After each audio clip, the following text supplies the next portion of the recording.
Sa liblib na dulo ng lalawigan, sa pagitan ng masukal na kagubatan at malalawak na bukiring dinidiligan ng mapulang ilog tuwing tag-ulan, naroroon ang isang baryong tinatawag na Mapulang Lupa.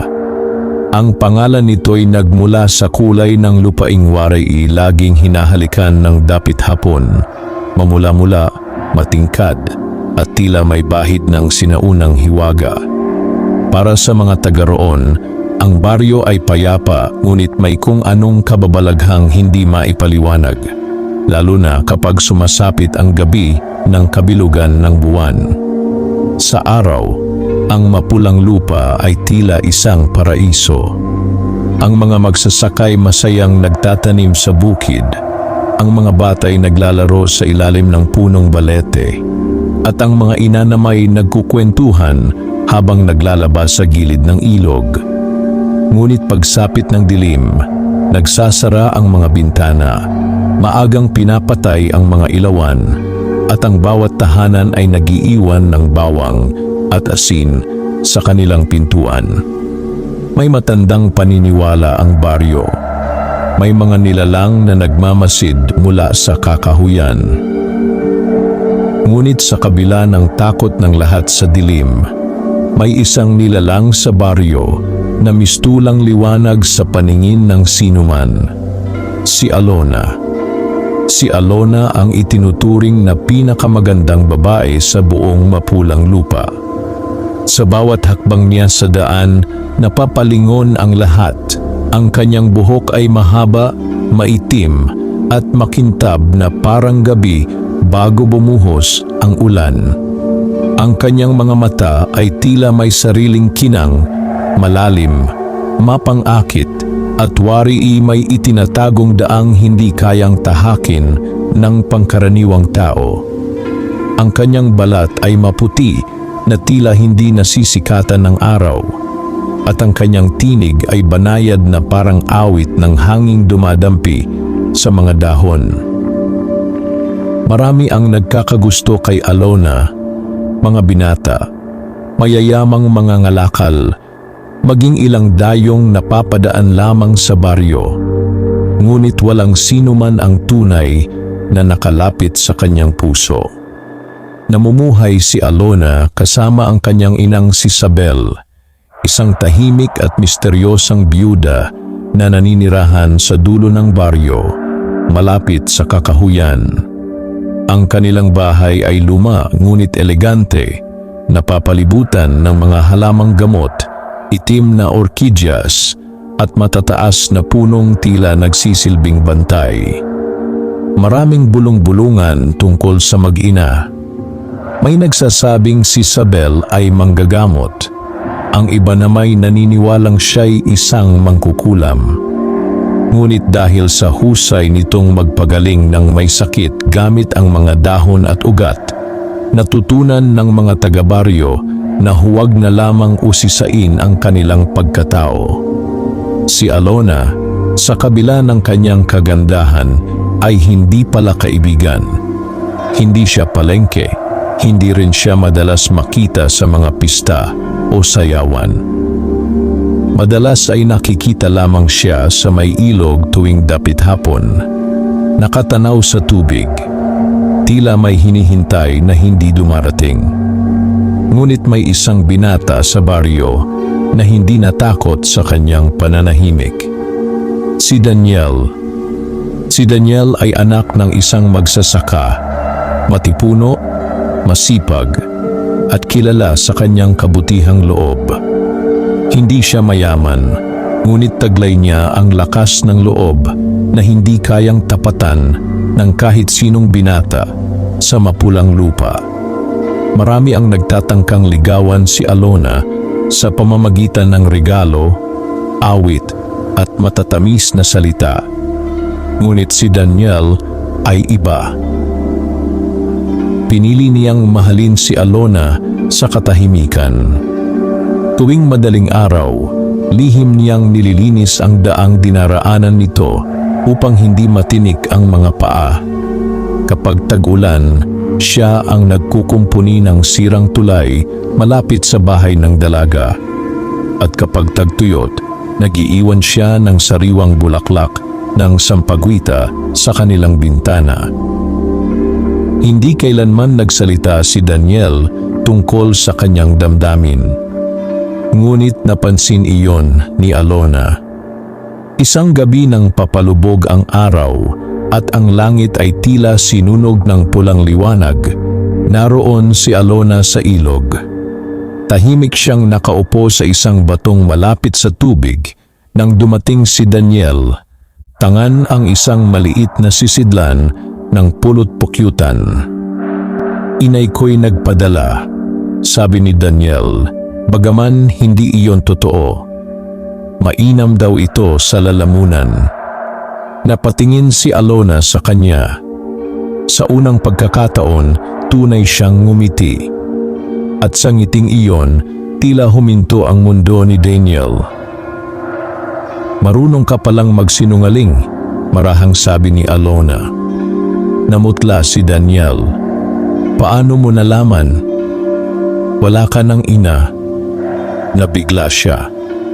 Matagal nang yumao ang kanyang ina at iilan lamang ang nakaalam na tuwing may iniaalok siya kay Alona, ginagamit niya ang pangalan nito upang hindi mahalatang sariling kusa niya iyon. Ngunit walang bahid ng pangungutya sa mukha ni Alona. Sa halip, may lungkot. "Salamat," sabi nito habang tinatanggap ang pulot. "Ikaw lang ang hindi humihingi ng kapalit." Mula noon, nagsimulang lumalim ang kanilang ugnayan.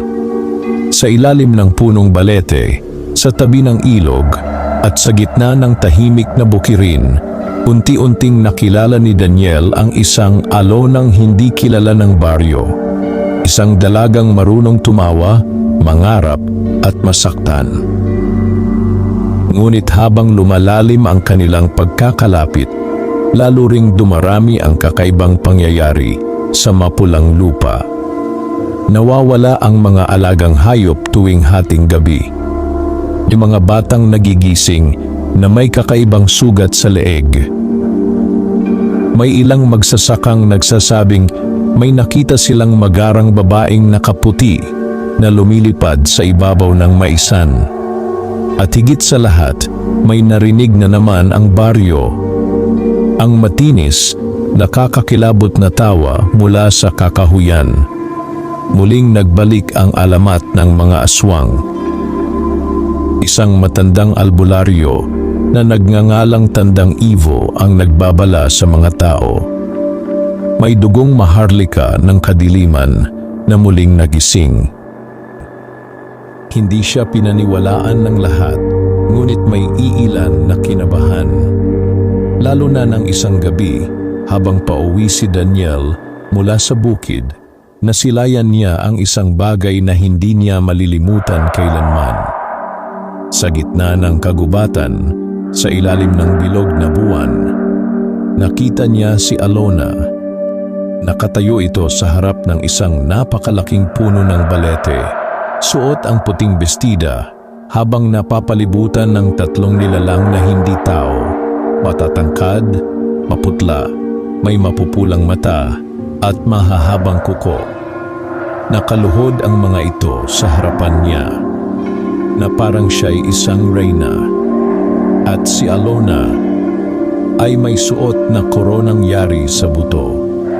Napasigaw si Daniel sa takot nang may biglang humawak sa kanyang balikat. "Si Tandang Ivo, huwag kang kikibo," bulong ng matanda, nanginginig. "Hindi mo nauunawaan ang iyong nakita." Ngunit huli na. Lumingon si Alona. At sa unang pagkakataon, nakita ni Daniel ang tunay nitong mga mata. Hindi kayo manggi, kundi kulay dugo. Nagtagpo ang kanilang paningin. At sa gabing iyon, ang lalaking umiibig sa pinakamagandang babae sa baryo ay unang nasilayan ang lihim na kay tagal itinago ng mapulang lupa. Ang dalagang minahal niya ay hindi lamang simpleng babae. Si Alona, ang nawawalang prinsesa ng lahi ng mga mababangis na aswang. Nanigas ang buong katawan ni Daniel sa kanyang kinatatayuan. Ang hangin kanina'y banayad na dumadampi sa kanyang balat ay biglang naging malamig, matalim, at tila may dalang bulong ng mga kaluluwang ligaw. Sa ilalim ng punong baleting kasing tanda ng alamat ng baryo, hindi niya malaman kung ang nasasaksihan ba niya ay panaginip, bangungot, o isang katotohanang noon lamang niya nasilayan. Si Alona, ang dalagang may ngiting minsang naging liwanag ng kanyang puso, ay nakatayo ngayon na tila isang reyna ng kadiliman. Ang puting bestidang madalas niyang suotin sa tabi ng ilog ay humahaplos sa pulang lupa habang pinaglalaruan ng hangin. Ngunit sa gabing iyon, ang puti ay hindi na sagisag ng kalinisan. Sa ilalim ng maputlang liwanag ng buwan, mistula iyong kasuotan ng isang nilalang na isinilang hindi upang magmahal, kundi upang maghari. Ang koronang yari sa maliliit na buto ay nakapatong sa kanyang ulo na parang isang sinaunang tanda ng kapangyarihan. Hindi ito palamuti, isa itong sagisag. Sagisag ng dugo, sagisag ng lahi, sagisag ng lihim. Napalunok si Daniel ngunit tila natuyo ang kanyang lalamunan. Gusto niyang tumakbo, gusto niyang sumigaw, gusto niyang tanggihan ang kanyang nakikita. Ngunit higit sa lahat, gusto niyang maintindihan. Mahigpit ang hawak ni Tandang Ivo sa kanyang balikat. Huwag mong hahayaang maramdaman nilang narito ka. Bulong ng matanda, halos hindi igalaw ang mga labi. Kapag tinawag ka nila, tapos na ang buhay mo. Sa harapan nila, ang tatlong nilalang na nakaluhod kay Alona ay hindi maituturing na tao. Ang kanilang mga katawan ay payat, ngunit matangkad, tila pinatuyo ng maraming siglong pag-iral. Ang kanilang mga daliri ay mahahaba, ang mga kuko'y parang talim ng gulok, at ang kanilang mga mata ay kumikislap sa pulang kulay na wari apoy sa kailaliman ng impyerno. Isa sa mga ito ang nagsalita, Prinsesa Alona, paos nitong wika. Ang gabi ng pagbabalik ay nalalapit na. Hinihintay ka na ng iyong kaharian. Kumirot ang dibdib ni Daniel. Prinsesa, hindi niya iyon kayang tanggapin. Hindi ang Alonang nakilala niya. Hindi ang dalagang tahimik na nakikinig sa agos ng ilog. Hindi ang babaeng marahang ngumiti habang hawak ang pulot na ibinigay niya. Ngunit ang sumunod na tinig ni Alona ang mas nagpayanig sa kanyang kaluluwa. Hindi pa oras. Malamig ang kanyang boses. Walang lambing. Walang bakas ng Alonang minahal niya. Ngunit kamahalan, muling sabi ng isa pang nilalang, ang dakilang reyna ay humihina na. Kailangan ka ng trono ng pulang gabi. Tila huminto ang paligid. Dahan-dahang itinaas ni Alona ang kanyang kamay. Sa isang iglap, lumakas ang ihip ng hangin. Ang mga dahon ay umikot sa kanilang paligid at ang lupa ay tila bahagyang nanginig. Sinabi kong hindi pa oras. Sa isang kisap mata, ang nilalang na nagsalita ay tila nasunog mula sa loob. Napasigaw ito sa sakit bago yumuko ng mas mababa, halos dumikit ang noo sa lupa. Patawad, prinsesa. Napaatras si Daniel. Hindi iyon simpleng kapangyarihan. Iyon ay pamumuno. Takot ang namayani sa kanyang dibdib, ngunit sa gitna niyon ay may mas masakit. Pagkabigo. Dahil sa unang pagkakataon, nagsimulang mabasag ang larawan ng babaeng inibig niya. Biglang naputol ang kanyang pag-iisip nang muling lumingon si Alona sa direksyon nila. Ang pulang mga mata nito ay tila nakakakita hindi lamang ng anyo, kundi ng kaluluwa. May nagmamasid. Bumulusok ang kaba sa dibdib ni Daniel. Ngunit bago pa makakilos ang tatlong nilalang, mabilis siyang hinila ni Tandang Ivo pababa sa isang masukal na bahagi ng damuhan. May inilabas ang matanda mula sa kanyang bayong, isang maliit na supot ng asin, abo, at dinikdik na bawang. Agad niya iyong ikinalat sa kanilang paligid habang pabulong na nagdarasal sa wikang hindi maunawaan ni Daniel. Umalingaw-ngaw ang isang malakas na huni mula sa balete. Pagkaraan ng ilang sandali, muling tumahimik ang kagubatan. Umalis na tayo, mariing bulong ni Tandang Ivo. Hindi na nagtanong si Daniel. Tumakbo sila sa madilim na daan pauwi sa baryo. Habol ang kanilang hininga habang ang buwan sa langit ay tila mas lalong namula. Pagdating nila sa kubo ni Tandang Ivo sa gilid ng palayan, agad isinara ng matanda ang pinto, nagsindi ng kandila at nagsaboy ng asin sa bawat sulok. Umupo ka, utos nito. Ngunit si Daniel ay nanatiling nakatayo.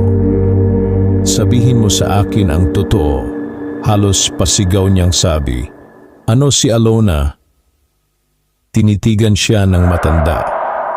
Sa mga mata nitong kumupas na sa edad, naroon ang awa. Siya ang anak ng dakilang reyna ng pulang gabi. Hindi maaari. Ang inakala ng lahat na alamat ay dugo niyang minana. Umiling si Daniel. Hindi si Alona iyon. Dahil ba mahal mo siya? Parang sinaksak ang dibdib ni Daniel sa tanong. Ngunit hindi siya nakasagot. Huminga ng malalim si Tandang Ivo bago nagsimulang magsalaysay. Mahigit 20 taon na ang nakalipas bago ka pa isinilang, sinalakay ng mga aswang ang maraming baryo sa paligid ng mapulang lupa. Hindi sila basta halimaw. May kaharian sila. May dugo ng Maharlika. May reyna. Ang reyna ng pulang gabi. Pinamumunuan niya ang mga lahing gumagala sa dilim, mga manananggal, mga anyong lupa, at mga nilalang na kumakain hindi lamang ng laman, kundi pati takot. Nanlamig si Daniel. Ngunit dumating ang isang propesiya, patuloy ng matanda, na ang magiging tagapagmana ng reyna ay isang batang babae na isisilang na may anyong tao at pusong maaaring pumili. Pumili? Sa pagitan ng liwanag at dilim. Napaupo si Daniel at sa unang pagkakataon, pumasok sa isip niya ang bawat sandaling kasama si Alona, ang kanyang kabaitan, ang kanyang lungkot, ang kanyang paglayo sa mga tao. Si Alona, oo, sabi ni Tandang Ivo, itinago siya rito ng kanyang ina. Si Isabel? Hindi sumagot agad ang matanda.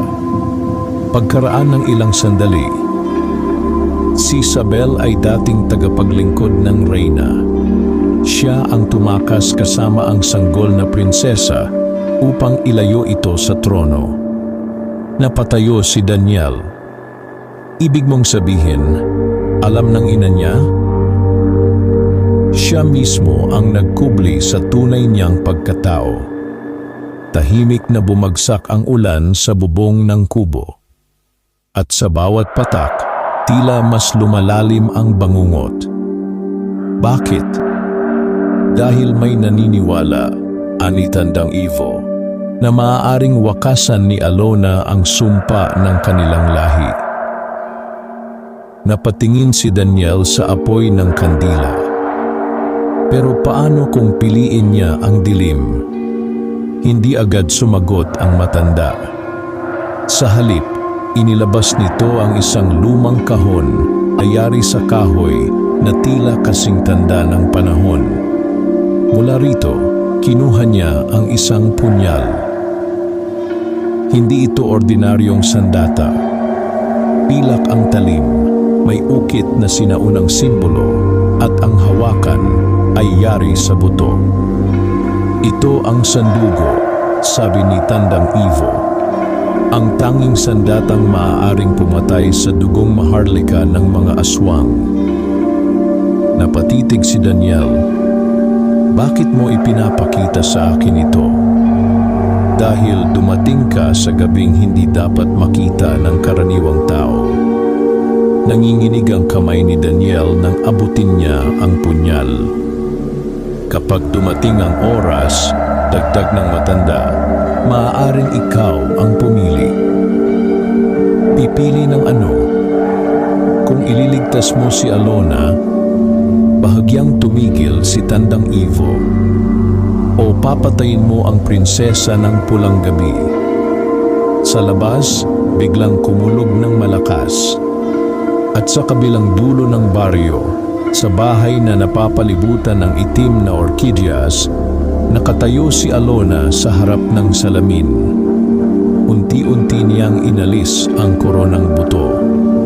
Ngunit sa kanyang refleksyon, hindi ang kanyang mukha ang nakatingin pabalik, kundi ang mukha ng isang mas matanda, mas mabangis at nakangising nilalang. Isang babaeng may pulang mata at mahabang pangil.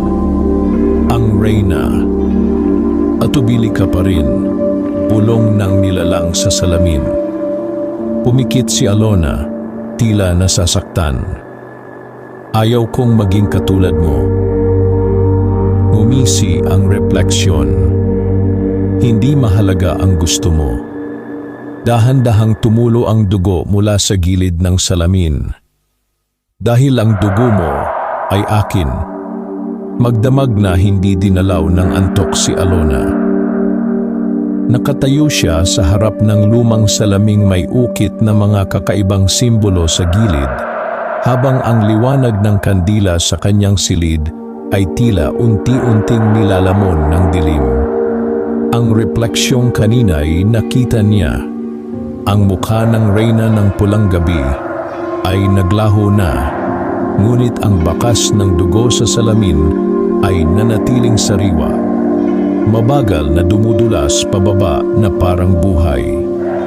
Sa labas ng kanilang bahay, humahampas ang malamig na hangin sa mga punong kahoy.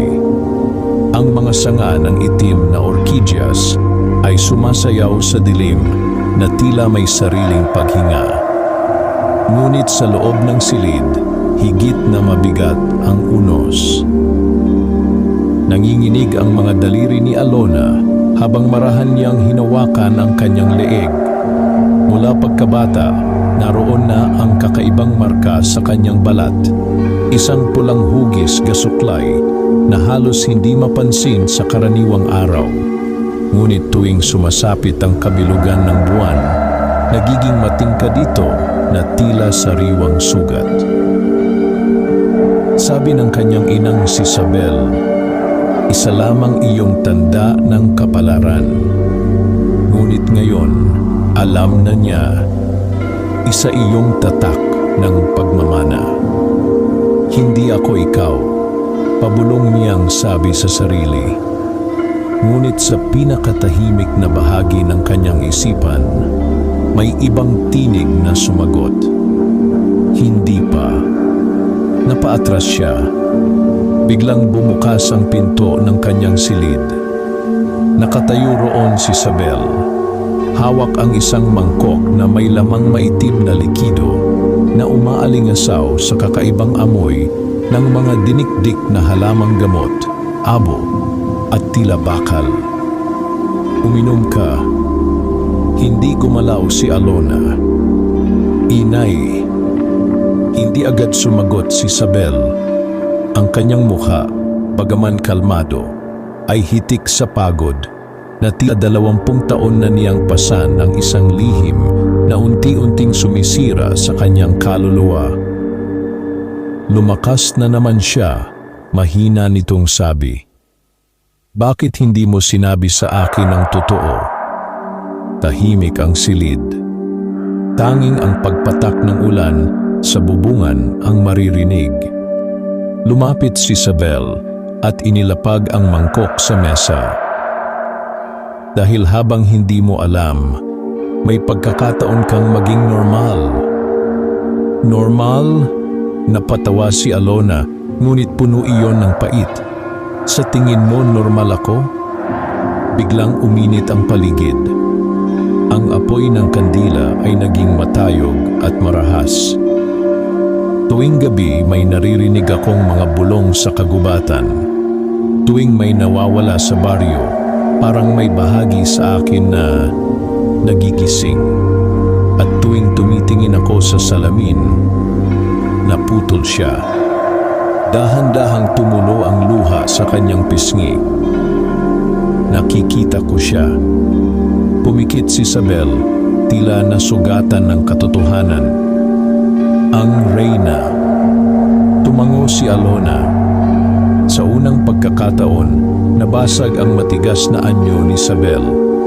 Naupo ito sa gilid ng kama at tila biglang tumanda sa harap ng kanyang anak. Noong isinilang ka, panimula niya, namatay ang buwan sa langit. Napatingin si Alona. Hindi literal, ngunit naglaho ang liwanag nito sa loob ng 7 minuto. Sa gabing iyon, nagsaya ang buong kaharian ng mga aswang dahil dumating ang tagapagmana. Humigpit ang hawak ni Alona sa kanyang damit. Ako. Oo. Tahimik ngunit malinaw ang sagot. Ang iyong tunay na ina ay si Lilithra. Napalunok si Alona. Pangalan pa lamang ay tila sumpa na. Siya ang Reyna ng Pulang Gabi, ang pinakamakapangyarihang nilalang sa lahi ng mga aswang. Hindi siya basta mamamatay. Nabubuhay siya sa dugo ng kanyang angkan. Kung ganoon, bakit ako narito? Napayuko si Isabel. Dahil ninakaw kita. Napatayo si Alona. Ano? Ako ang tagapag-alaga ng mga sanggol na isinilang sa palasyo ng dugo. Ngunit nang makita kita, hindi ka katulad nila. Hindi ka umiiyak habang may dugo. Hindi ka ngumangat-ngat ng laman. Tumingin ka sa akin na parang tao. Nabasag ang boses ni Isabel. Kaya tumakas ako. Dinala kita rito. Tinago kita sa anyong tao. Bawat taon, pinaiinom kita ng lunas upang pahinain ang dugong minana mo. Napatingin si Alona sa mangkok. Lunas? Pansamantalang tanikala lamang. Natahimik siya. Sa loob ng maraming taon, naniwala siyang ang mapait na inumin gabi-gabi ay para sa kanyang kalusugan. Ngayon, nalaman niyang iyon pala ang pumipigil sa halimaw sa loob niya. Bakit ngayon parang hindi na umepekto? Dahan-dahang tumingala si Isabel. Dahil natagpuan ka na nila. Kasabay niyon ay isang malakas na pagkatok ang umaling-aungaw sa buong bahay. Hindi iyon ordinaryong katok. 3 sunod-sunod. Mabigat. Parang may kuko, hindi kamay. Nanlamig si Isabel. Huwag kang lalabas. Ngunit bago pa man siya makakilos, bumukas ng kusa ang lahat ng bintana. Pumasok ang malakas na hangin. Namatay ang mga kandila. At mula sa labas ay narinig nila ang iisang tinig. Prinsesa, Nanginginig si Alona. Dumating na kami para sunduin ka. Sa baryo, kasabay nito, hindi rin mapakali si Daniel. Paulit-ulit niyang tinitingnan ang punyal na sandugo habang nakaupo sa kanyang silid. Ang bawat salitang binitiwan ni Tandang Ivo ay tila bakal na paulit-ulit tumatama sa kanyang isip. Prinsesa ng mga aswang, pumili, patayin o iligtas. Ngunit paano niya papatayin ang babaeng mahal niya? Paano niya ililigtas ang isang maaaring maging dahilan ng pagkawasak ng kanilang baryo? Napahawak siya sa ulo. Ngunit biglang sumigaw ang isa sa mga kapitbahay sa labas. Gising, gising, may mga anino. Agad tumayo si Daniel at lumabas. Sa gitna ng baryo, nagkakagulo ang mga tao. May mga hayop na nagwawala, mga aso'y sabay-sabay na umaalulong, at ang kalangitan ay tila unti-unting nilalamon ng maiitim na ulap. Pagkatapos, may nakita sila. Sa ibabaw ng malaking balete sa gitna ng baryo, may 3 nilalang na nakadungaw.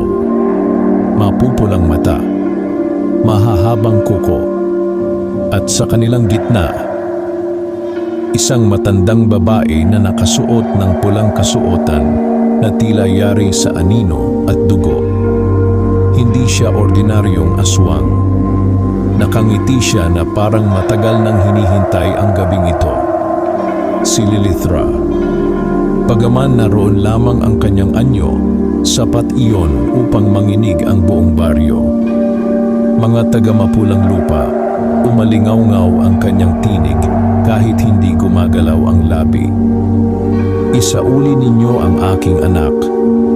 Nagsisigawan ang mga tao. Ang ilan ay lumuhod sa takot. Ang iba na may tumakbo pauwi.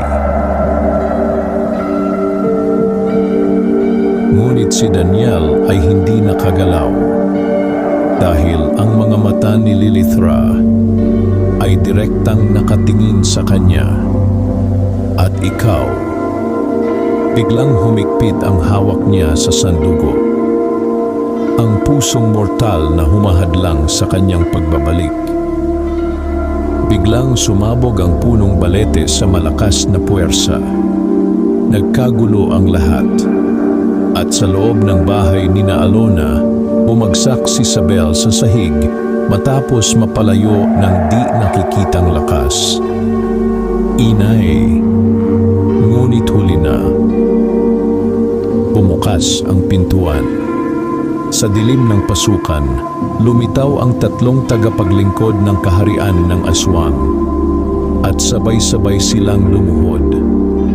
Prinsesa Alona, dahan-dahang nagliwanag ang marka sa kanyang leeg.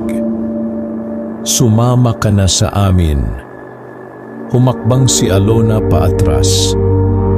Ayaw ko. Ngunit biglang umaling-aungaw sa kanyang isipan ang boses ng reyna. Hindi sa iyo ang pagpili. Napahawak siya sa ulo habang tila may puwersang humihila sa kanyang dugo, sa kanyang laman, sa kanyang pagkatao. At sa unang pagkakataon, mula nang siya'y itago sa mundo ng tao, nagsimulang tumubo ang kanyang mga pangil. Isang matinding sigaw ang pumunit sa katahimikan ng bahay ni Alona. Hindi iyon karaniwang sigaw ng takot. Iyon ay sigaw ng isang nilalang na pinipilit lumaban sa sariling kalikasan. Napaluhod si Alona sa sahig habang mahigpit ang kapit niya sa kanyang ulo, tila nais pigilan ang puwersang unti-unting bumabasag sa kanyang pagkatao. Ang kanyang paghinga ay naging mabigat, marahas, at bawat tibok ng kanyang puso ay parang tambol ng isang sinaunang seremonyang matagal nang naghihintay sa kanyang pagbabalik.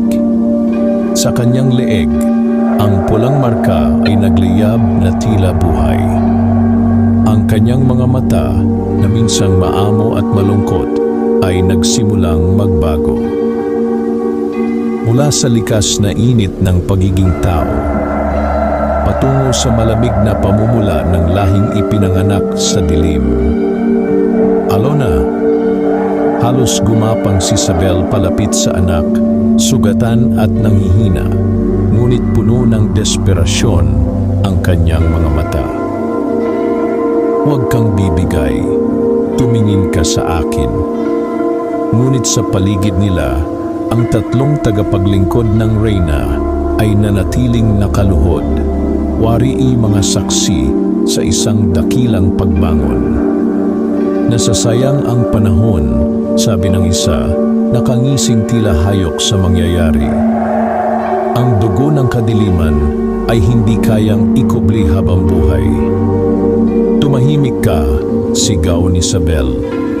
Sa isang iglap, kinuha niya mula sa ilalim ng kanyang kasuotan ang isang maliit na anting-anting na yari sa pilak at ugat ng kahoy. Ibinato niya iyon sa gitna ng silid. Pumutok ang isang nakakasilaw na liwanag. Napasigaw ang tatlong nilalang habang tila sinusunog ang kanilang balat. Lumayas kayo. Ngunit kasabay ng kanilang pag-atras ay ang pagngiti ng pinakamatanda sa kanila. Huli na Isabel, narinig na siya ng kaharian. Pagkasabi niyon, naglaho silang tila usok. Ngunit hindi nawala ang panganib dahil ang tunay na labanan ay nasa loob na ni Alona. Anak, umiiyak na bulong ni Isabel habang hawak ang mukha ng dalaga. Pakinggan mo ako, hindi ikaw ang dugo mo, hindi ikaw ang ina mo, hindi ikaw ang trono. Nanginginig si Alona. Sa kanyang isip, tila dalawang mundo ang nagsasalpukan. Sa isang banda, ang mga alaala ng kanyang buhay bilang tao, ang ilog, ang bukid, ang halakhak ng mga bata, ang amoy ng umaga, at ang mga matang puno ng kabutihan ni Daniel. Sa kabilang banda, isang kahariang nababalot ng pulang ulap, mga tore ng buto, ilog ng dugo, at libo-libong nilalang na sabay-sabay lumuluhod habang tinatawag ang kanyang pangalan. Prinsesa, Prinsesa, Prinsesa.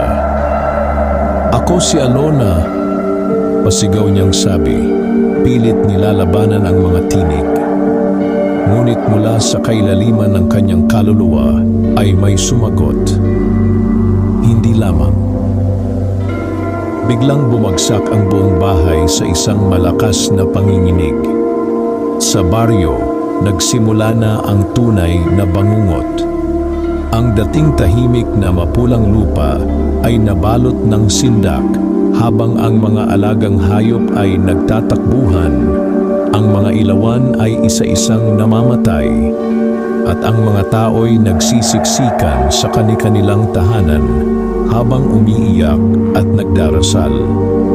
Sa gitna ng plaza, nakatayo si Daniel, hawak ang sandugo. Katabi niya si Tandang Ivo, may tangan namang sinaunang kampanilyang tanso. Makinig ka, sabi ng matanda. Kapag tuluyan siyang nagising bilang prinsesa, maaaring hindi na siya bumalik. Hindi ko siya sasaktan, mariing sagot ni Daniel. Hindi mo pa alam kung ano ang kakailanganin. Ngunit bago pa siya makasagot, isang malakas na huni ang umalingaw-ngaw sa himpapawid. Napatingala silang lahat. Sa ibabaw ng baryo, daan-daang paniki ang umiikot sa buwan na ngayoy kulay dugo. At mula sa gitna ng nag-uumapaw na kadiliman, bumaba ang isang karwaheng tila yari sa mga buto at anino, hinihila ng mga nilalang na kalahating kabayo, kalahating bangkay. Napatigil ang lahat. Unti-unting bumukas ang pinto ng karwahe. At mula roon ay bumaba ang isang babae. Matangkad, napakaganda, nakabibighani, ngunit nakamamatay. Ang kanyang buhok ay mahabang itim na tila usok ng gabi. Ang kanyang balat ay maputing parang hindi kailanman nahagkan ng araw. Ang kanyang kasuotan ay pulang-pula, tila hinabi mula sa sariwang dugo. At sa kanyang ulo, isang korona ng mga bunggo ng sanggol. Si Lilithra, ang tunay na reyna ng pulang gabi. Sa simpleng paghakbang niya sa lupa ng baryo, tila namatay ang init ng paligid. 20 taon, mahinahon niyang sabi, ngunit ang tinig niya ay parang libo-libong bulong ng patay. 20 taon ninyo akong pinagkaitan sa aking anak. Walang sino man ang nangahas magsalita, hanggang si Tandang Ivo ay humakbang. Hindi siya magiging katulad mo. Ngumiti si Lilithra. Ang matatanda talaga, mahilig sa pag-asa. Sa isang kisap mata, itinaas niya ang kamay. Tumilapon si Tandang Ivo sa ere at malakas na bumagsak sa puno. "Lolo!" sigaw ni Daniel. Galit na sumiklap sa dibdib niya. Sa unang pagkakataon, hindi takot ang nanaig, kundi tapang. Sumugod siya. Bitbit ang sanduko, diretso niyang sinugod ang reyna. Ngunit mabilis si Lilithra. Nahawakan niya ang pulso ni Daniel bago pa tumama ang punyal. At sa simpleng hawak na iyon, tila nagyelo ang dugo niya. Ang mortal na umiibig, bulong ng reyna habang sinusuri ang kanyang mukha. "Ikaw pala." Pinilit ni Daniel ang sarili. "Mamamatay muna ako bago mo siya makuha." Sandaling natahimik si Lilithra. Pagkatapos, "Pati." Tumawa siya. Isang malamig, mahaba, at nakakabinging tawa. "Hindi mo pa nauunawaan." Lumapit siya, halos magdikit ang kanilang mukha. Hindi ko siya kinukuha. Unti-unting lumawak ang kanyang ngiti, lumitaw ang mahahabang pangil. "Kinukuha ko lamang pabalik ang tunay niyang sarili." At sa sandaling iyon, sumabog ang pinto ng bahay ni na Alona. Lumitaw si Alona sa gitna ng hanging umiikot. Ngunit hindi na siya ang dating dalaga ng baryo. Ang kanyang buhok ay tila humaba at naging mas maitim kaysa gabi. Ang kanyang balat ay kuminang sa maputlang liwanag. Ang kanyang mga mata, isa'y tao, isa'y pula. At sa likod niya ay tila sumasayaw ang anino ng napakalalaking pakpak. "Tumigil kayo." Umalingaw-ngaw ang kanyang tinig sa buong baryo. Napatingin ang lahat, pati si Lilithra. Sa unang pagkakataon, nakita ng reyna ang kanyang anak hindi bilang sanggol, kundi bilang kapantay. "Alona," halos pabulong na sabi ni Daniel. Napalingon siya, at sa isang maikling saglit, bumalik ang dating Alona sa kanyang mga mata. Ang Alonang marunong magmahal, ngunit naroon din ang ibang bagay. Gutom, kapangyarihan, mana. "Daniel," mahina niyang sabi, tila nahihirapang kumapit sa natitirang pagkatao. "Umalis ka." Ngunit hindi siya umatras. "Hindi kita iiwan." Napapikit si Alona, nasasaktan. "Kapag lumapit ka, Nangilid ang luha sa kanyang mata. Baka hindi ko mapigilan ang sarili ko. Ngumiti si Lilithra, waring natutuwa sa pagdurusa. Pumili ka na, anak. Bumukas ang kanyang mga bisig. Halika sa akin at maghari. Biglang lumakas ang hangin. Ang lupa ay nagbitak. At sa ilalim ng mapulang lupa, may isang sinaunang tarangkahan ang nagsimulang umuga. Ang lagusan patungo sa kaharian ng mga aswang. Habang ang buong baryo ay nakaluhod sa takot, si Alona ay naiwan sa gitna ng dalawang mundong humihila sa kanya. Ang ina niyang nagluwal sa kanya sa dilim, at ang lalaking nagturo sa kanya kung paano maging tao. Sa gabing iyon, tila huminto ang pag-ikot ng daigdig sa baryo ng mapulang lupa.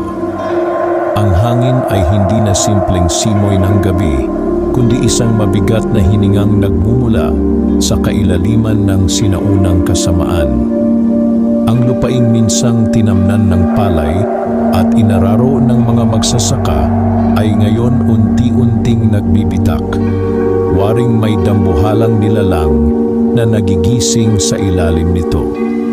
Sa gitna ng baryo, sa pagitan nina Lilithra at Daniel, nakatayo si Alona, ang dalagang hindi na lamang simpleng pinakamaganda sa mapulang lupa, kundi ang nilalang na pinaghaharian ng propesiya. Ang kanyang dibdib ay mabilis na tumitibok. Bawat pintig ay tila may kaakibat na dalawang tawag. Isa mula sa dugo, isa mula sa puso. Lumapit ka sa akin, anak. Malambing ang tinig ni Lilithra, ngunit ang lambing nito ay gaya ng makamandag na awit ng ahas. Hindi niya kailangang sumigaw, hindi niya kailangang magbanta.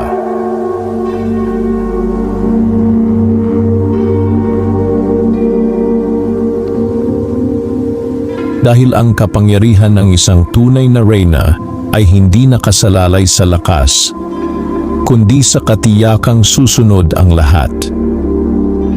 Sa kabilang panig, sugatan ngunit matatag, nakatayo si Daniel. Hawak niya ang sandugo, ngunit ang kamay niyang iyon ay hindi nakataas upang manakit. Nakaabot iyon, hindi bilang mandirigma, kundi bilang taong handang sumalo. Alona, tawag niya, ang boses ay nanginginig ngunit buo. Hindi mo kailangang sumama sa kanya. Nanikip ang lalamunan ni Alona. Napakasimple ng sinabi nito. Ngunit para sa isang pusong unti-unting nilalamon ng lahing hindi niya pinili. Iyon ang pinakamahirap paniwalaan. Biglang kumulog. Mula sa malalim na bitak sa lupa ay sumingaw ang mapulang usok.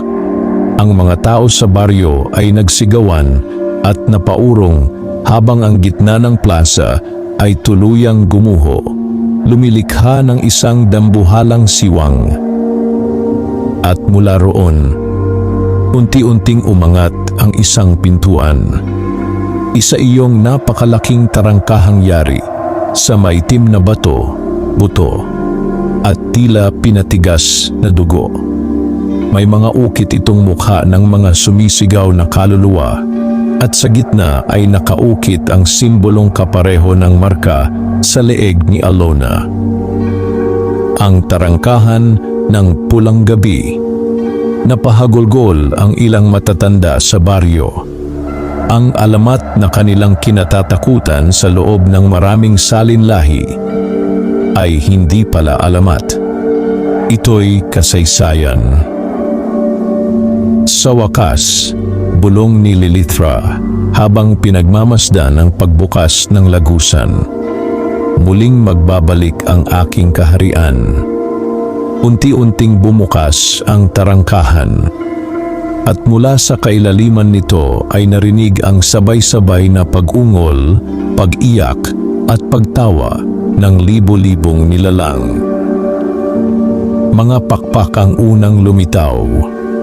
Sunod ay mga matang nagliliyab sa dilim, mga pangil, mga kuko, isang hukbo. Napaatras ang mga taga-baryo.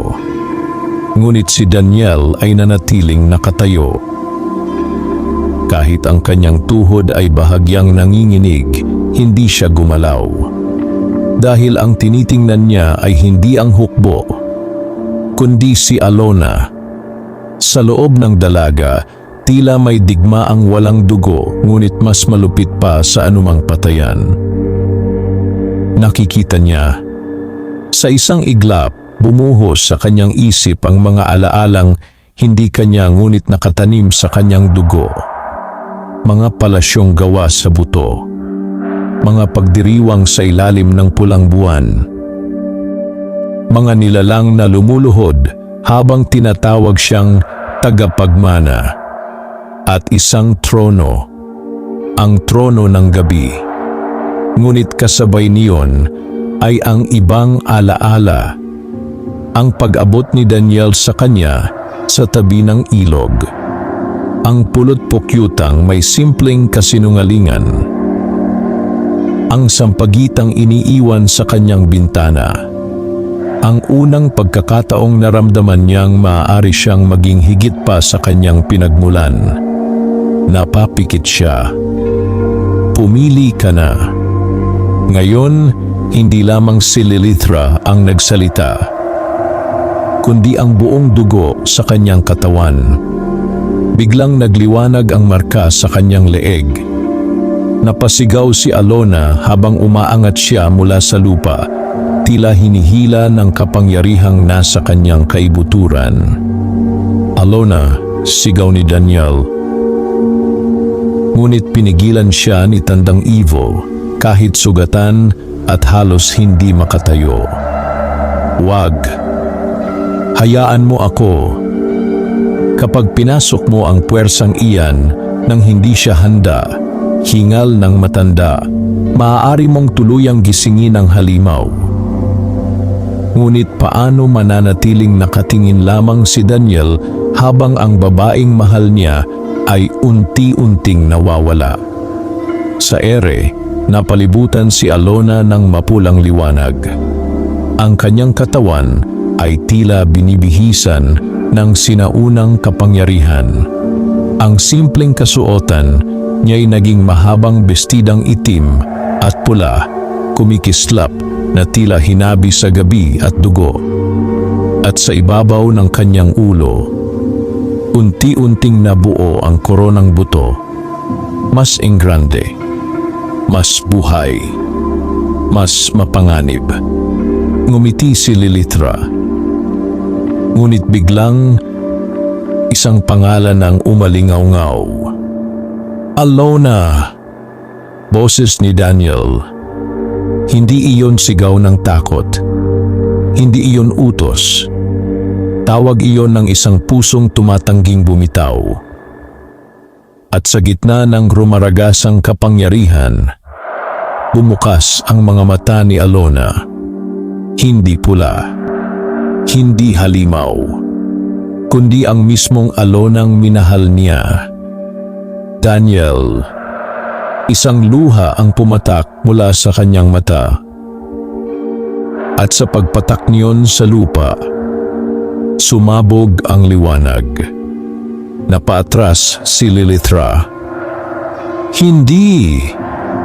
Sa unang pagkakataon, naramdaman ng Reyna ang hindi niya inasahan. Pagtutol. Mula sa kanyang sariling anak. Bumagsak si Alona sa lupa, hingal na hingal, ngunit ngayon ay hawak niya ang kanyang korona. Hindi suot, hawak. Na para bang siya mismo ang nagpapasya kung isusuot ba niya ito. Hindi ako magiging ikaw. Umaling-awngaw ang kanyang tinig, hindi lamang sa baryo, kundi maging sa loob ng tarangkahan. Natahimik ang hukbo, natahimik ang gabi, At sa unang pagkakataon sa loob ng maraming siglo, may prinsesa ng kadiliman na tumangging sumunod sa dugo. Ngunit hindi natakot si Lilithra. Sa halip, unti-unti siyang ngumiti. Isang ngiting mas mapanganib kaysa galit.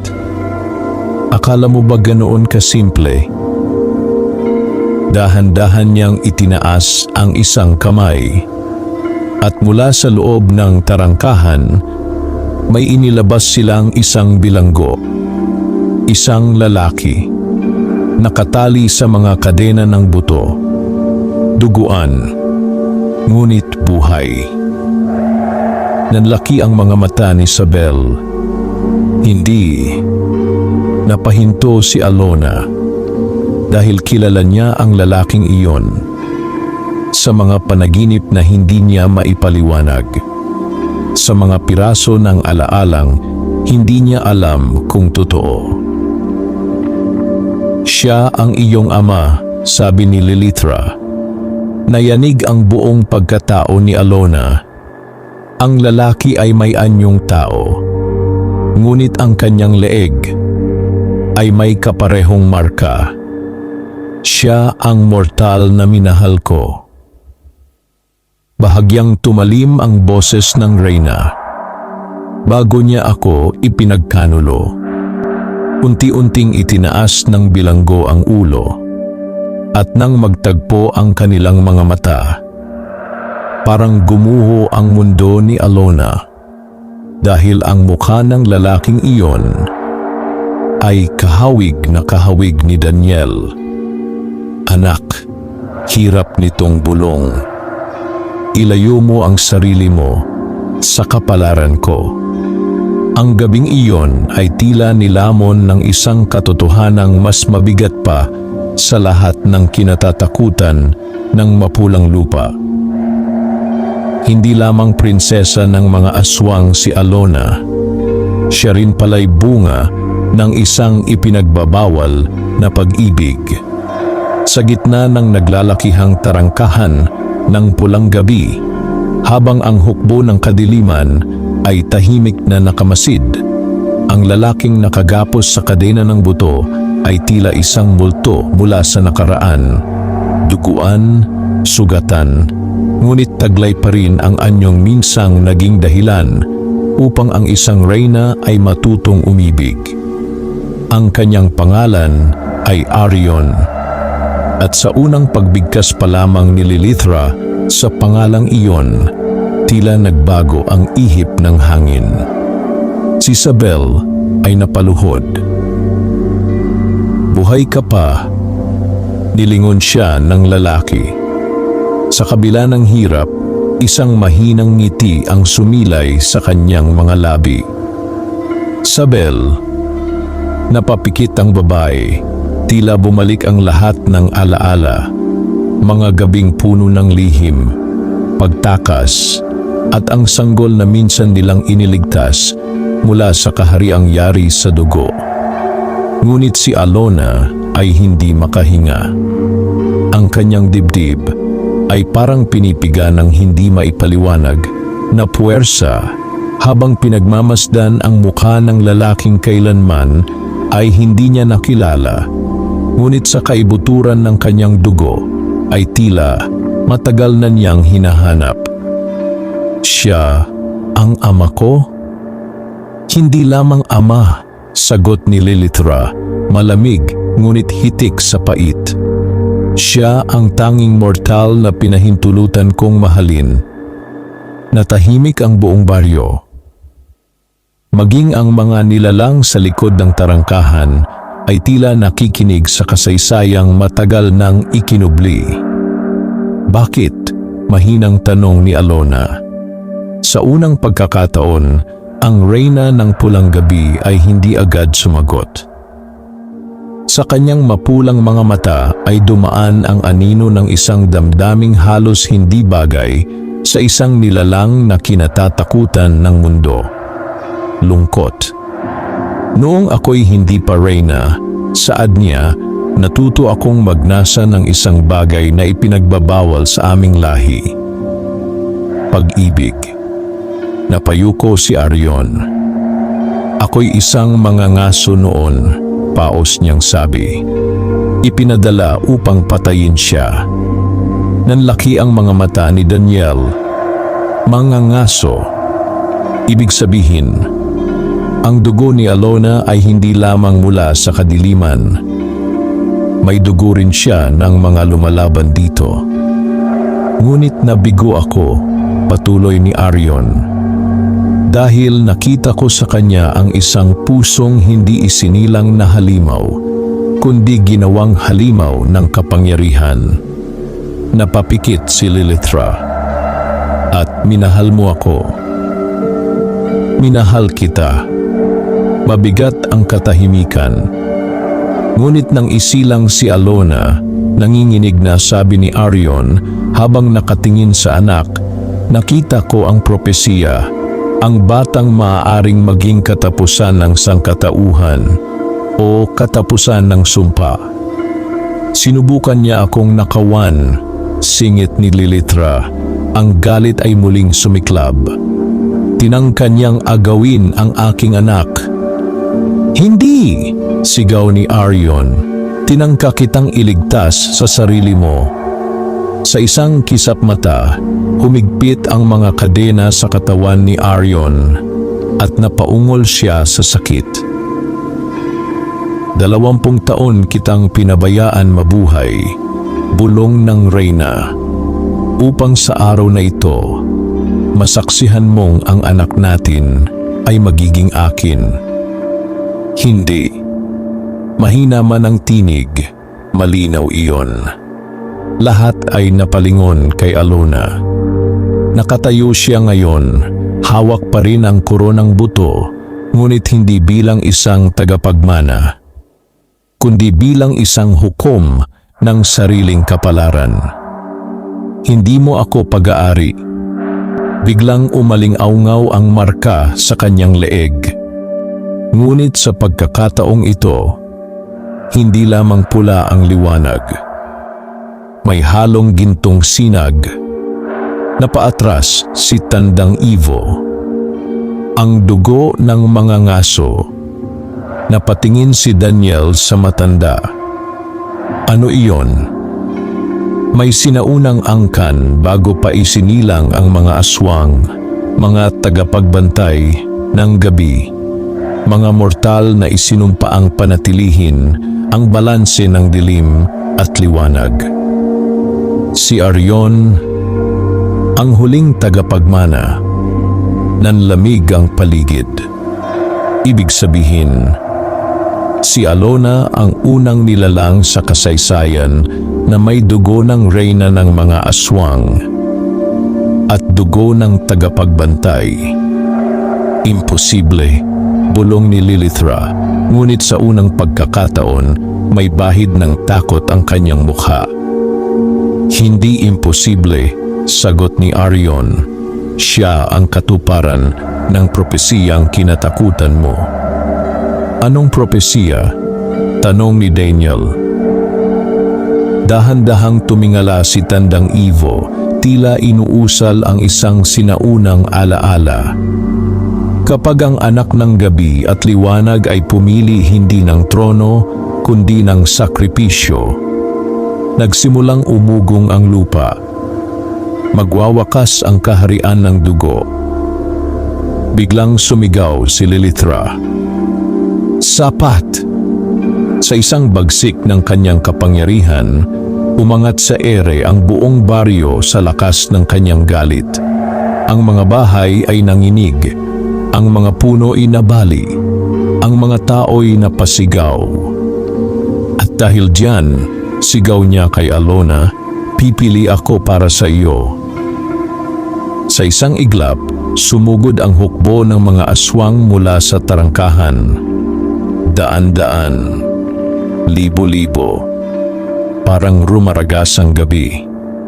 Nagsigawan ang mga taga-baryo. Protektahan ang mga bata. Takbo. Ngunit hindi umatras si Daniel. Kasama si Tandang Ivo, hinawakan niya ang sandugo at tumayo sa harap ni Alona. Hindi ka nag-iisa. Napatingin si Alona sa kanya. Sa gitna ng lahat ng kaguluhan, ang simpleng pangungusap na iyon ang tila pinakamakapangyarihan. Hindi prinsesa, hindi halimaw, kundi isang taong piniling samahan. Biglang sumigaw si Isabel, "Alona, ang korona!" Napatingin siya sa hawak niyang korona ng buto. Naalala niya ang sinabi ng mga tinig, trono, pamumuno, dugo. Ngunit biglang may naalala siyang ibang bagay. Ang unang bulaklak na iniwan sa kanyang bintana. Ang unang pagkakataong may tumingin sa kanya hindi bilang hiwaga, kundi bilang babae. At sa gitna ng pag-atake ng kadiliman, ginawa ni Alona ang hindi inasahan ng lahat. Ibinaon niya ang koronang buto sa lupa. Umalingaw-ngaw ang isang nakakabinging sigaw mula sa tarangkahan. Hindi. Nabasag ang korona. At sa pagkabasag niyon, isang alon ng liwanag ang sumabog mula sa katawan ni Alona. Pula at ginto, dilim at liwanag, aswang at tagapagbantay. Ang hukbo ng kadiliman ay sabay-sabay na paatras. Ang lupa ay umuga. At sa likod ni Alona, lumitaw ang dalawang dambuhalang pakpak. Ang isa'y itim na parang gabi, ang isa na may puti na tila liwanag ng bukang liwayway. Napaluha si Arion, "Anak ko." Ngunit si Lilithra, sa unang pagkakataon sa loob ng maraming siglo, ay umurong. Dahil ang anak na nais niyang gawing tagapagmana ay maaaring maging katapusan niya. Ang pagsabog ng pula at gintong liwanag mula sa katawan ni Alona ay tila paghahati ng langit at lupa. Sa loob ng isang saglit, ang buong mapulang lupa ay nabalot ng kapangyarihang hindi pa nasasaksihan kailanman. Hindi ganap na banal, hindi rin ganap na sumpa, kundi isang puwersang isinilang mula sa pagsasanib ng dalawang magkaaway na dugo. Sa kanyang likuran, ang dalawang dambuhalang pakpak, isa'y itim na parang pinakamalalim na gabi at isa na may puti na tila unang sinag ng umaga ay marahang kumampay. Sa bawat galaw nito, ang mga damoy yumuyuko. Ang hangin ay umiiyak at maging ang hukbo ng mga aswang ay napaatras. Nakatayo si Alona sa gitna ng wasak na baryo na tila hindi na simpleng dalaga, hindi prinsesa at hindi rin halimaw. Siya ngayon ay isang sagot sa propesiya. Ngunit ang kapangyarihang taglay niya ay hindi paganap na kanya. Sa kanyang dibdib ay naroroon pa rin ang digmaan, ang gutom ng dilim, ang tawag ng dugo, at ang pusong natutong magmahal. Hindi maaari, bulong ni Lilithra, habang nakatitig sa anak, waring ngayon lamang niya tunay na nakita ang bunga ng kanyang ipinagbabawal na pag-ibig. Hindi ka dapat ganito. Ngunit ito ako, sagot ni Alona. Umalingaw-ngaw ang kanyang tinig sa buong kapatagan. Hindi ito sigaw. Hindi rin pakiusap. Isa itong deklarasyon. At sa kauna-unahang pagkakataon, may kapangyarihang tumindig laban sa mismong reyna ng pulang gabi. Ngunit hindi madaling bibitiw si Lilithra sa kanyang trono. Bigla niyang itinaas ang magkabilang kamay. Mula sa kailaliman ng tarangkahan ng pulang gabi, ay umaling-aungaw ang isang dagundong na tila pag-iyak ng libo-libong kaluluwa. Ang lupa ay lalong nagbitak at mula sa siwang ay nagsimulang umakyat ang mas mababangis na nilalang. Hindi na karaniwang aswang, kundi mga sinaunang halimaw na matagal nang ikinulong sa kaharian ng dugo. Mga higanteng anyong tao na may ulo ng paniki. Mga nilalang na ang katawan ay binubuo ng usok at mga buto. Mga babaeng nakalutang, mahahaba ang buhok at baluktot ang mga paa. Ang mga unang alagad ng gabi na paurong maging ang matatapang sa baryo. Ang ilan ay napaluhod sa takot. Ngunit si Tandang Ivo, kahit sugatan, ay sumigaw. Mga taga-mapulang lupa, ang gabing ito ang magpapasya kung tayo'y mabubuhay bilang tao o magiging anino ng kanilang kaharian. Huwag kayong yumuko. Kakaiba ang naging epekto niyon. Ang mga magsasakang sanay humawak ng araro ay humawak ng itak. Ang mga ina ay niyakap ang kanilang mga anak, ngunit hindi tumakbo. Ang matatanda ay nagsaboy ng asin sa paligid ng baryo. At sa unang pagkakataon, ang mapulang lupa ay hindi lamang baryong takot sa alamat. Ito'y naging bayang handang lumaban. Daniel, napalingon siya kay Alona. Nakatitig ito sa kanya at sa gitna ng naglalagablab na digmaan, naroon pa rin ang babaeng minahal niya. Kailangan kong isara ang tarangkahan. Nanlamig siya. Paano? Hindi ko pa alam. Hindi kita hahayaang mamatay. Ngunit ang sumagot ay si Arion, na kahit nakagapos ay pinilit tumayo. May paraan. Napatingin ang lahat sa kanya. Ang tarangkahan ng pulang gabi ay hindi isinara ng lakas. Napaubo siya ng dugo, kundi ng dugo ng tagapagmana. Nanlaki ang mga mata ni Isabel. Hindi. Kung ang anak ng liwanag at dilim ay kusang iaalay ang kanyang kapangyarihan, patuloy ni Arion, mawawala ang trono, mawawala ang kaharian. Napailing si Daniel. Ibig mong sabihin, maaaring mawala rin si Alona. Tahimik na bumagsak ang mga salitang iyon. Mas masakit pa sa anumang sugat. Napatingin si Daniel kay Alona.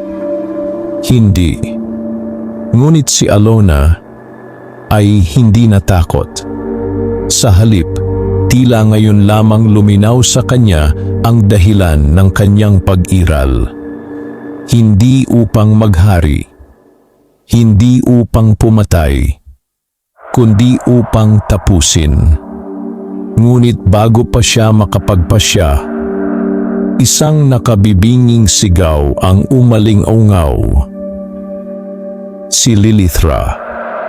Hindi kita ibinigay sa mundo upang mawala. Sa isang bagsik ng kanyang kapangyarihan, pinakawalan niya ang pinakamadilim na bahagi ng kanyang anyo. Nawasak ang kanyang magandang mukha at mula rito'y lumitaw ang tunay niyang anyo. Isang dambuhalang nilalang na may pakpak na yari sa laman ng gabi, mga kuko na kasinlaki ng punong kahoy, at bibig na puno ng mga pangil na tila kayang lumamon ng buwan. Ang tunay na reyna ng mga aswang. Napasigaw ang baryo. Ngunit si Alona ay hindi umatras. Sa unang pagkakataon, buong-buo niyang ibinuka ang kanyang dalawang pakpak. At sumugod siya. Nagbanggaan ang ina at anak sa himpapawid. Ang bawat salpukan ng kanilang kapangyarihan ay lumilikha ng alon na sumisira sa lupa, nagpapabagsak ng puno at nagpapayanig sa buong lalawigan. Sa ibaba, Pinangunahan ni Daniel ang mga taga-baryo laban sa hukbo ng kadiliman. Gamit ang sandugo, nagawa niyang pabagsakin maging ang pinakamabangis sa mga alagad. Sa bawat tama ng punyal, ang mga halimaw ay nagiging abo. Sa asin, sa apoy, protektahan ang tarangkahan.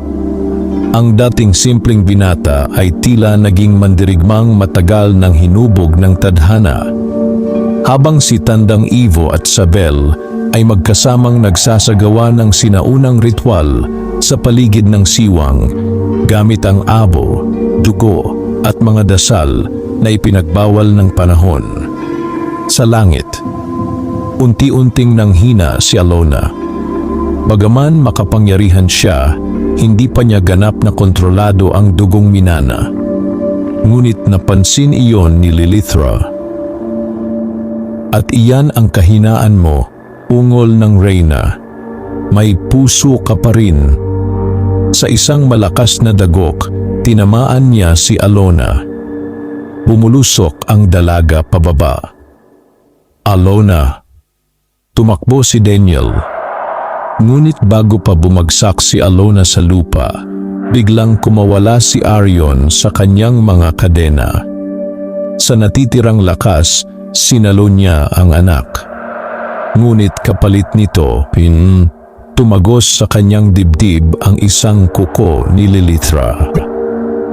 Ama, ngumiti si Arion kahit duguan. Sa nanginginig niyang kamay, may iniabot siya kay Alona. Isang lumang agimat na kalahating araw, kalahating buwan. Ang puso ng takip silim. Napaubo siya. Ang tunay na susi. Para saan? Hindi para isara. Napatingin siya kay Daniel. Kundi para wasakin magpakailanman ang pinagmulan. At sa unang pagkakataon, naunawaan ni Alona, hindi sapat na isara lamang ang tarangkahan. Dahil hanggat umiiral ang trono ng pulang gabi, laging may babalik. Kailangan niyang wakasan ang kaharian mismo. Ngunit para magawa iyon, kailangan niyang pumasok sa loob. Bumagsak sa pulang lupa ang dugo ni Arion na tila huling handog ng isang amang matagal ipinagkait sa anak.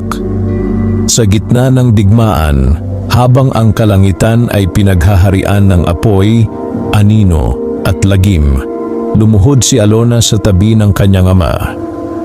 Ang kanyang mga kamay ay nanginginig habang hawak ang duguang agimat, ang puso ng takip silim, na tila may sariling tibok, kalahating mainit na parang araw at kalahating malamig na parang buwan.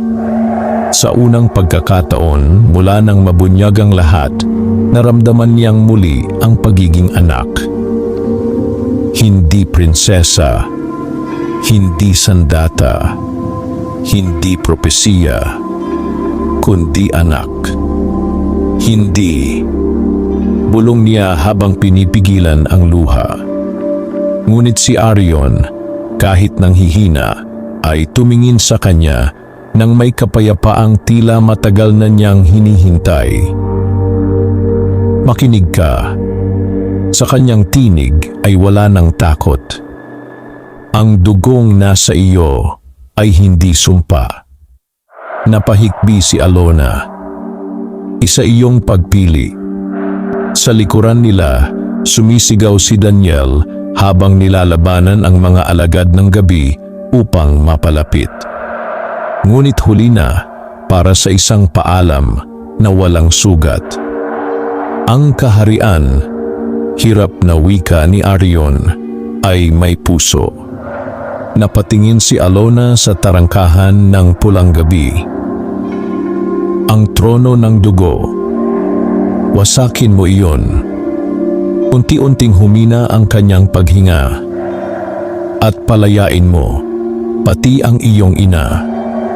Napatigil si Alona. Siya, isang mapait ngunit mapagmahal na ngiti ang sumilay sa labi ni Arion. Bago siya naging halimaw, minahal ko siya. At sa huling paghinga ng ama na ngayon lamang niya nakilala, namatay si Arion. Hindi bilang bihag, hindi bilang natalo, kundi bilang ama na ipinasa sa anak ang tanging pag-asang tapusin ang mga siglong sumpa. Isang sigaw ang pumunit sa langit. Hindi iyon mula kay Lilithra. Hindi rin mula sa baryo. Ito'y mula kay Alona. Ngunit hindi sigaw ng takot. Ito ang sigaw ng pusong nawalan. At ngayoy handang baguhin ang tadhana. Umalingaw-ngaw ang kanyang kapangyarihan. Ang kanyang dalawang pakpak ay lumawak. Ang itim ay naging mas malalim kaysa gabi. At ang puti ay nagliyab na tila bukang liwayway sa katapusan ng mundo. Lilithra, napatigil ang digmaan. Maging ang reyna ay napalingon. Sa unang pagkakataon, hindi ina ang tawag sa kanya, kundi pangalan. Tatapusin ko ito. Ngunit bago pa makalapit si Lilithra, sumugod si Daniel at hinarang ang hukbo. Go! Napalingon si Alona. Sa gitna ng usok, dugo at kadiliman, nakita niya ang lalaking minsang nag-abot lamang ng pulot pukyutan. Ngayon ay handang harapin ang impyerno upang bigyan siya ng landas. Babalik ako, bulong niya, at sa isang malakas na pagaspas, lumipad siya patungo sa tarangkahan ng pulang gabi. Alona! Sigaw ni Lilithra.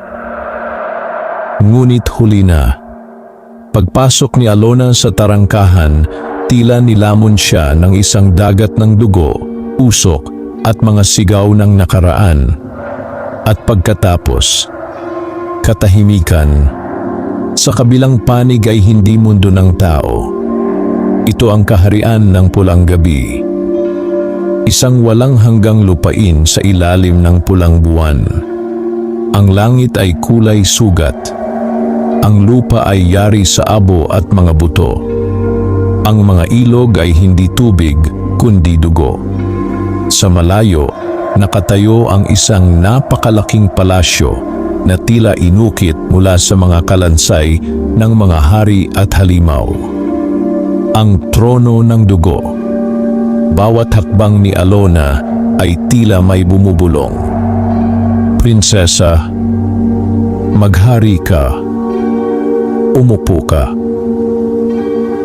Mula sa paligid, unti-unting lumilitaw ang mga anino ng mga naunang hari, reyna at nilalang ng kadiliman. Lahat ay nakaluhod. Hindi bilang paggalang, kundi bilang tukso. Angkinin mo ang kapangyarihan. Buhay ang iyong ama kung gugustuhin mo, maililigtas mo silang lahat.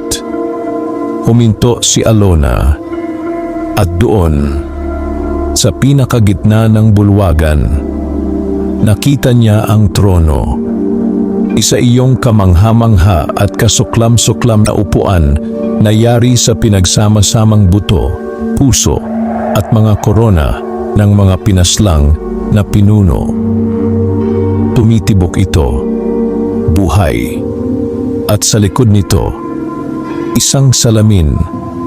Sa salaming iyon, nakita niya ang mga posibleng mangyari. Sarili niyang nakaupo sa trono, makapangyarihan, walang kamatayan, kasama si Daniel bilang hari sa kanyang tabi. Buhay si Arion. Masaya si Isabel. Walang baryong nasira. Isang perpektong kasinungalingan. Isang upo lamang. Bulong ng trono. Lahat ng nais mo. Unti-unting humakbang si Alona. 1, 2, 3. Ngunit sa bawat hakbang, may ibang alaala ring bumabalik. Hindi ang tukso ng kapangyarihan, kundi ang katotohanan. Ang mga sugat ng baryo, ang mga batang umiiyak, ang mga pamilyang nawalan, ang sarili niyang takot. At ang simpleng tinig ni Daniel, "Hindi ka nag-isa."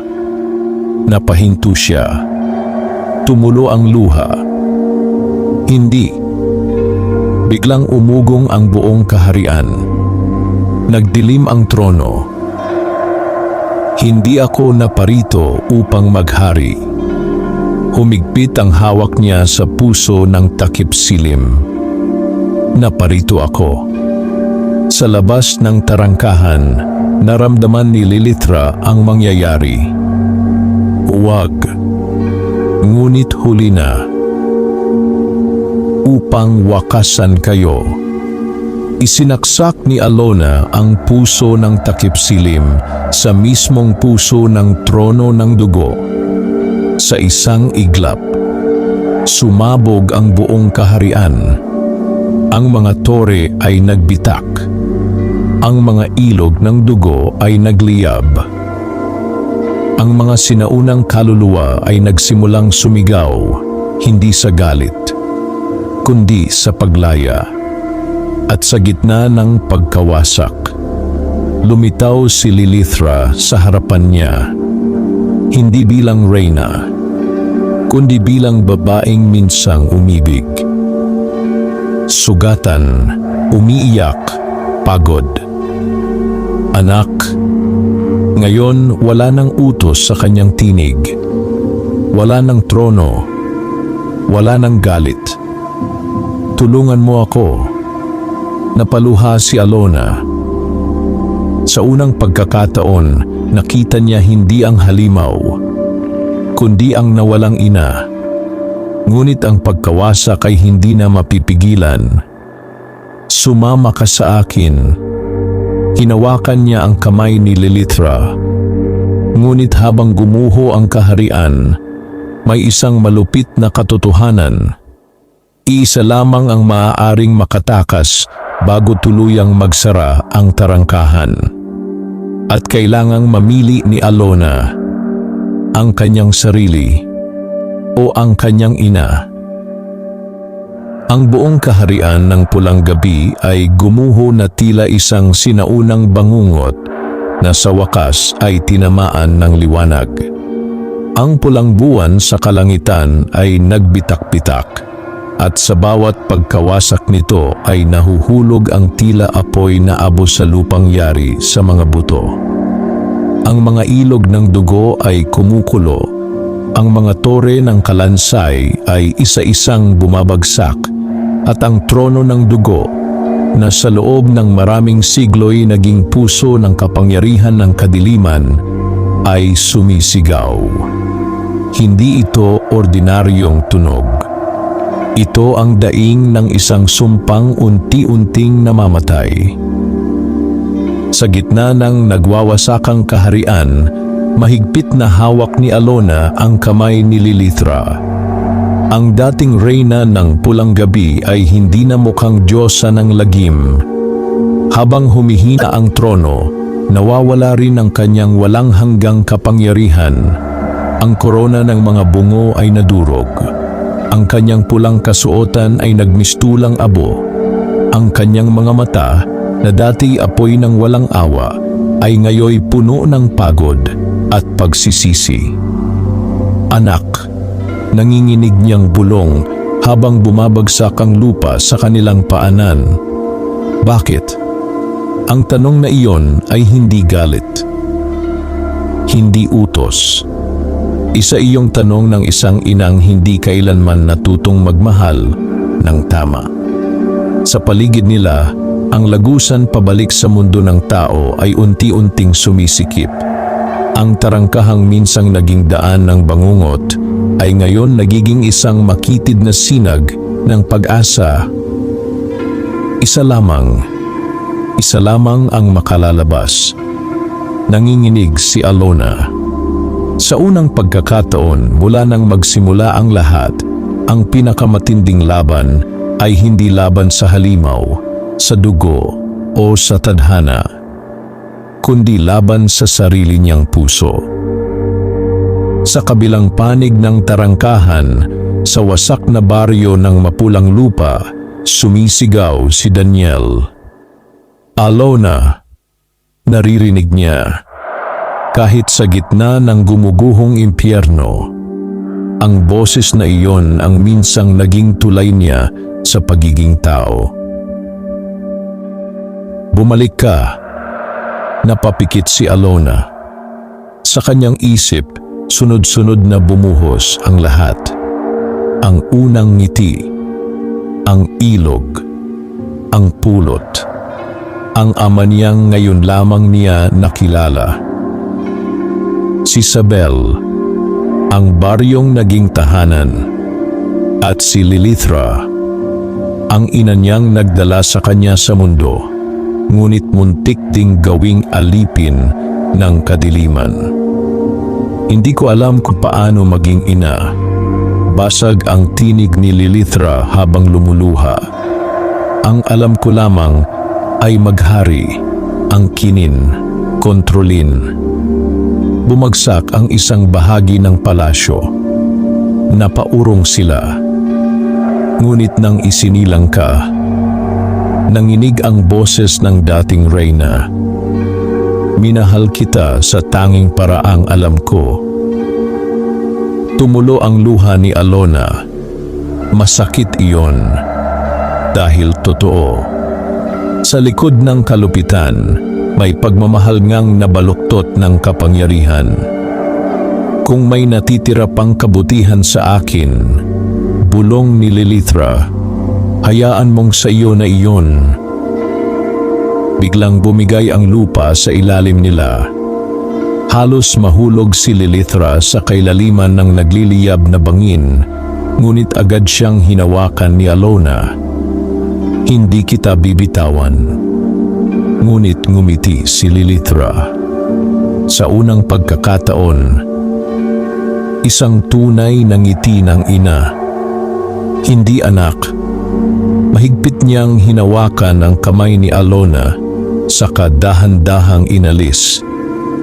Ang aking panahon ay tapos na. Ina, ang sayo nagsisimula pa lamang.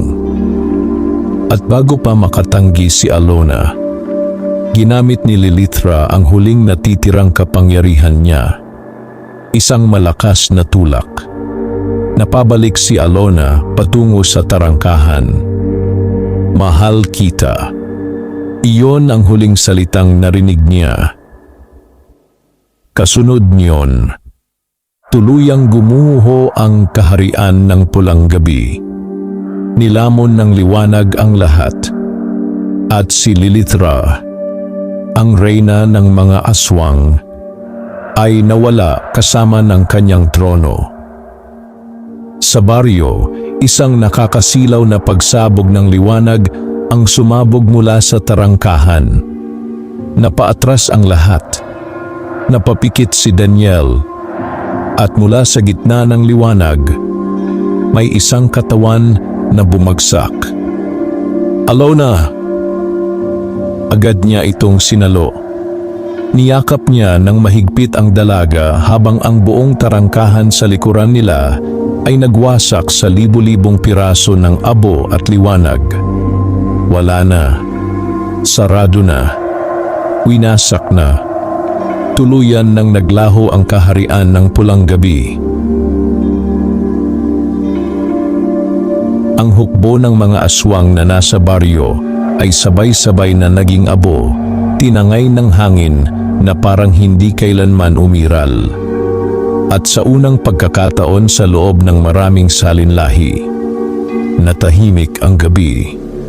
Unti-unting nagliwanag ang silangan. Ang pulang buwan ay nawala at sumikat ang araw. Tunay na araw. Hindi na aalala ng matatanda kung kailan huling naging ganoon kapayapa ang umaga sa mapulang lupa.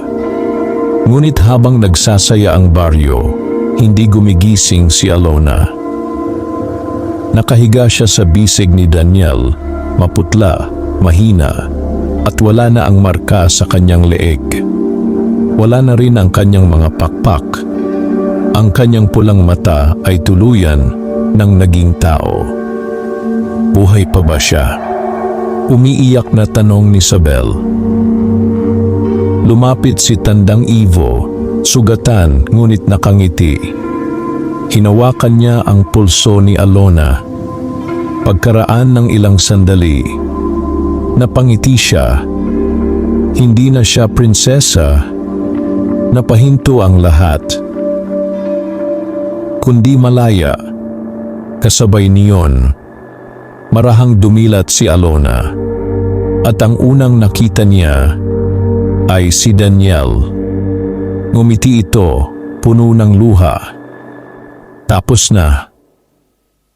Napatitig si Alona sa langit. Asul, walang dugo, walang sumpa. At sa unang pagkakataon sa buong buhay niya, wala nang mga bulong, tahimik, payapa. Ngunit sa ilalim ng wasak na lupa kung saan minsang naroon ang tarangkahan, may isang maliit na piraso ng itim na buto ang nanatili. At bago ito tuluyang lamunin ng lupa, sandaling kumislap ang mapulang liwanag. Lumipas ang mga buwan matapos ang pagbagsak ng kaharian ng pulang gabi. Ang mapulang lupa na minsang nabalot ng takot, dugo at mga sigaw ng kadiliman ay unti-unting naging baryong muling natutong huminga sa ilalim ng tunay na sikat ng araw. Sa unang pagkakataon sa alaala ng pinakamatatanda, ang mga gabi ay hindi na kinatatakutan. Wala nang matinis na tawa mula sa kakahuyan. Wala nang mga matang nagliliyab sa ibabaw ng punong balete. Wala nang mga sanggol na nilalagyan ng bawang at asin sa bawat sulok ng bahay. Ang mga pinto ay nanatiling bukas kahit dapit hapon. At ang mga batang dati pinagbabantaan ng alamat ay ngayoy malayang naghahabulan sa bukid hanggang lumubog ang araw. Ngunit higit sa lahat ng pagbabagong iyon, ang pinakakahanga-hanga para sa mga taga-baryo ay ang pagbabagong naganap kay Alona. Ang dating pinakamisteryosong babae sa mapulang lupa ay naging pinakatahimik. Hindi na siya ang dalagang laging nakatanaw sa ilog na parang may hinahanap na hindi maabot. Hindi na rin siya ang prinsesang muntik ng magmana ng kaharian ng bangungot. Ngayon, isa na lamang siyang babae.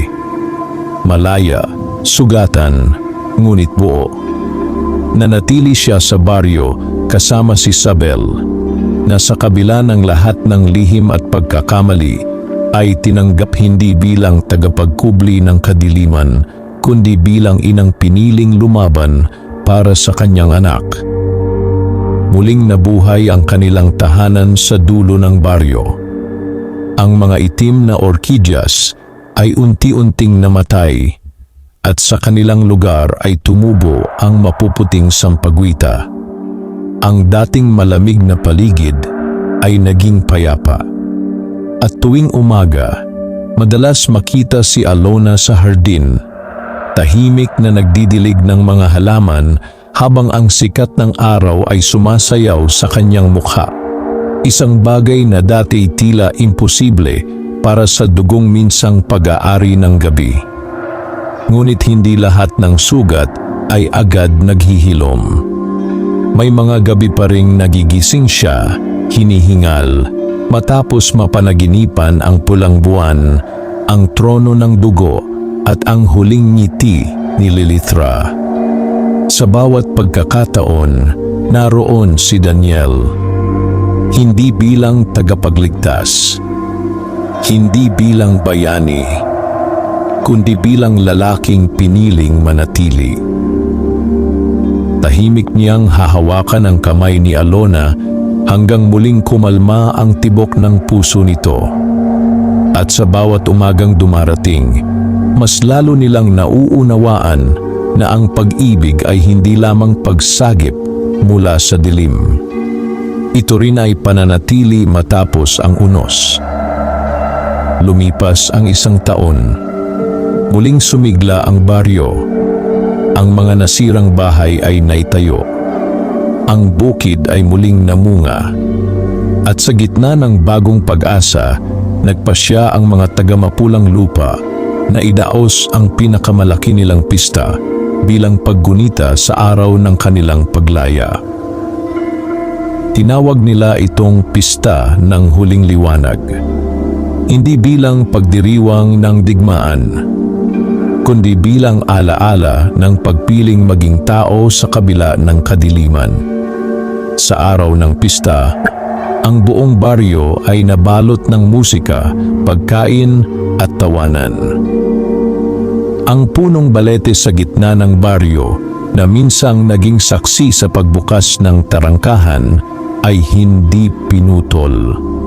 Sa halip, pinalibutan ito ng mga puting laso at ilawan bilang paalala na kahit ang pinakamadilim na lugar ay maaaring maging bantayog ng tagumpay.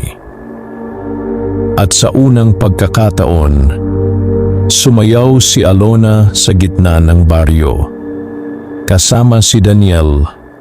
Sa ilalim ng mga ilaw at bituin, habang pinapanood ng lahat, ang dalagang minsang kinatatakutan bilang prinsesa ng mga aswang ay ngumiti hindi bilang nilalang ng propesiya, kundi bilang isang babaeng natutong mabuhay. Ngunit habang ang mundo ay nagdiriwang, sa kailaliman ng lupaing minsang kinaroroonan ng tarangkahan ng pulang gabi, may gumagalaw.